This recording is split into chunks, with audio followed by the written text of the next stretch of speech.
Hi, my name is Phyllis Strickland. And my name is Juan Strickland. And we're going to talk to you today a little bit about mental health and mental illness. And the reason we're telling this story is not because we're physicians, psychiatrists, therapists, or anything like that, psychologists, but we're actually family members of someone who has a mental illness. And because of that, we've had to learn a lot about how to navigate and help and advocate for our loved one. Juan will tell you a little bit about that. Well, our story begins with our son. And, you know, in his freshman year in college, we noticed some significant changes in his study habits, his behavior.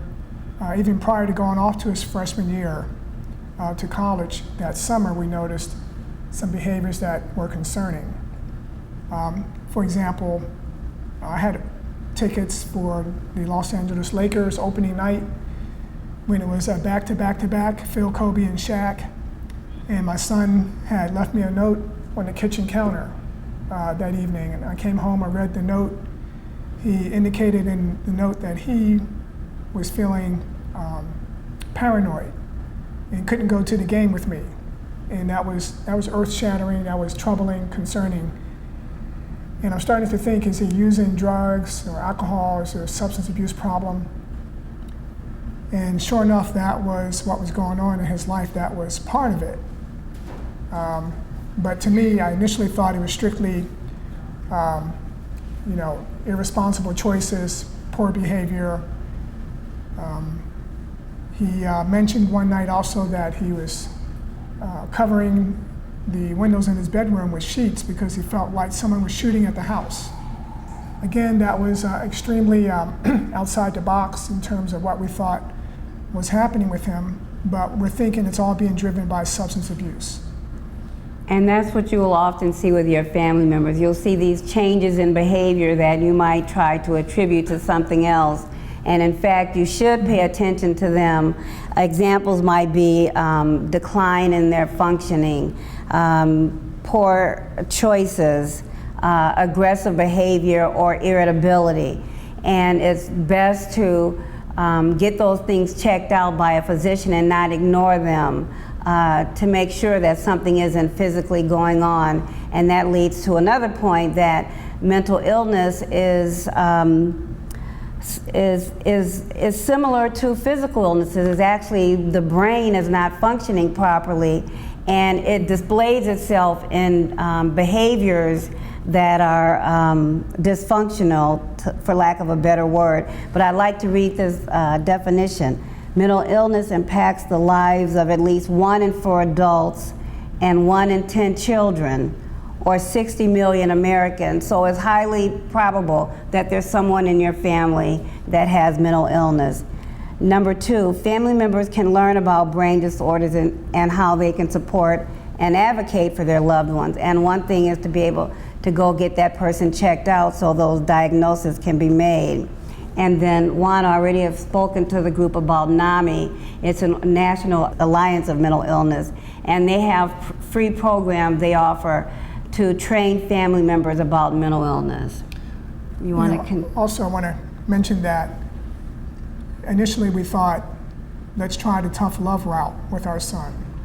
So that's what we did. We did a family intervention involving his cousins, my aunt, myself, my wife Phyllis, and we laid down an ultimatum about substance abuse, and or you would have to be put out the house. And sure enough, he rejected the intervention that night. He was put out the house that night. He was on the street for 9 weeks, living with a friend we didn't know where. But it was so troubling to us that every morning my wife and I cried. We went walking together for 9 weeks. Every morning we cried, thinking what was going to happen next. Would he be harmed or attacked? And after about 9 weeks, he called us from a gas station and asked us to pick him up, said he was ready to get help. And I will say that when I did see him that day, I looked into his eyes. I saw nothing but death. Something had changed. He had maybe had a psychiatric break of some type. We still had no clue that it was a change in his brain chemistry. But whatever was happening to him was happening in the prime of his life. It had never shown up in elementary school, junior high, high school. And so we were still searching for what was really happening. We actually put him into a couple of private substance abuse residential treatment programs that focus on alcohol addiction and substance abuse addiction, not knowing that there was something beyond that. He was self-medicating, but we didn't know why. And let me pick it up there. Again, that's the importance of getting good diagnosis. You probably heard diagnoses like bipolar disorder or major depression or schizophrenia, the anxiety disorders, the phobias. It's very important that you get the proper diagnosis so you can get the proper treatment. The example Juan gave was that we sought after addiction treatment, but that was only half of the problem. That's not going to treat the mental illness. So it's very important to get the differential diagnosis. There's another component here I want to mention when it comes to mental illness in your loved one, that there are certain things that are added to them against their will, and there's certain things that are taken away from them against their will. So let me give you an example of things that were added to my son, behaviors that we never saw before that were added to him. Tension and nervousness, irritability and criticalness, unpredictable overreaction to things, indifference, lack of hygiene. He gave up on his hygiene. Forgetfulness. He had uncontrollable sadness sometimes, rudeness and hostility. These are things that have been added to his persona because of mental illness. Indecisiveness, withdrawn and being isolative.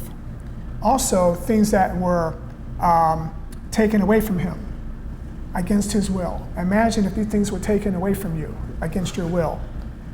Ability to focus and concentrate, insight about what is happening, recognition of your own hygiene or lack thereof, capacity for intimacy, enjoyment of family, friends, and work, ability to exercise control. Imagine if optimism and faith were taken away from you, hope about the future, ability to appreciate people and accept their help, pride in taking responsibility, ability to express joy. These are just some of the things that were taken from him. What's interesting about that, think about this analogy. When we all get a common cold, there's things that are added on to us. We get the sniffles, we get headaches, we have fatigue. All those things impact about our ability to function. And we also, what's taken away from us, our ability to concentrate, our ability to perform our jobs. It's the same thing with mental illness. Symptoms are added onto you and things are taken away from you that, that create or help us to see our loved one the way we used to. Again, we want to reiterate how important it is to get the help that's necessary and keep pushing until you get the help because your loved one needs it.